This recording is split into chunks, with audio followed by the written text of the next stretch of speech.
You're very welcome. So this is a look at sound foundations.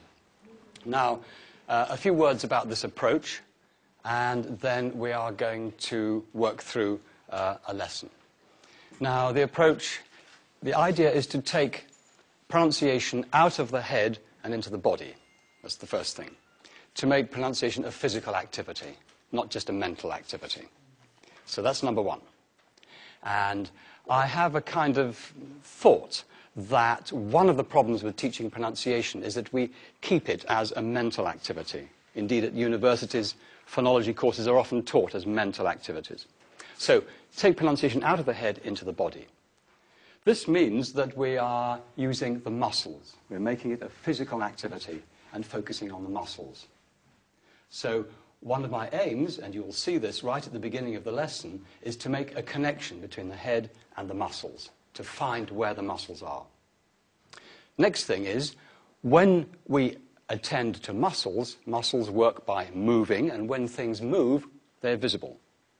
So, in a way, we're also making sounds visible. So this is also a visible approach to pronunciation. We're using our eyes to see pronunciation. And as you know, in every language in the world, people who are deaf can see what their friends are saying. And yet, in language learning, we don't use that fantastic capacity to see sounds. So we're also going to use that, and I'm going to demonstrate that.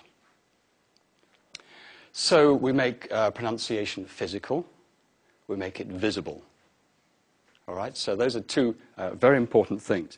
The next thing is that I'm going to use mime with my mouth and gesture with my hands to help to make the sounds visible, so that you'll be using your eyes. And sometimes the sound will come from you and not from me. I may be silent. I may be giving the model of the sound silently. So, and I'm going to demonstrate that as well. There's also another way of giving models where the teacher says it only once, and I'll try to demonstrate that when the situation arises. A third way of giving models, which you are very familiar with, is the teacher repeating several times and the students repeating several times. That's also possible, but that is not the approach that I'm taking. This is not an approach of habit making or repetition. This is an approach of awareness and intentional making of sounds.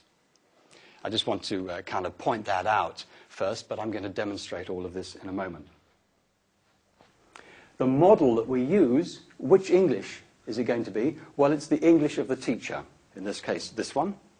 But if the teacher is from any other country in the world, it is that teacher's pronunciation. Like every teacher, we can also use a CD or a cassette. We may have other teachers that come into the classroom. So the students will be exposed to different sounds, different sound systems. However, the model that's used is that of the teacher.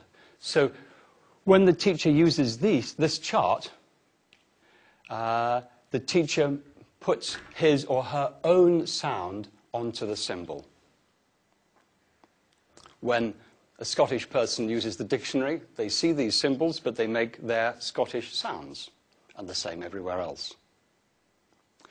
And when we use this chart, I'm not teaching you the symbols, only using these spaces as reminders of the sounds. And actually, you will learn the symbols very quickly anyway. So this is not an approach which teaches the symbols, but students will quickly learn them, and then they can use it from the dictionary and so on. Okay, the final thing to say is that this approach divides phonology into sounds, here, which we're going to work on now, words, when we join the sounds together, add some rhythm, and we have word stress, and words, and then connected speech. When we join the words together, we have sentence, stress, and we have intonation. What we're going to do today is particularly work on the sounds and a little bit on words and connected speech. And the lesson I'm going to do with you is the same lesson that I would do with any first class, whether they are beginners or intermediate or advanced or native speaker or anybody at all. And that is to put this chart into circulation so that we can use the chart in all further lessons. for as many years as the students are studying. Okay,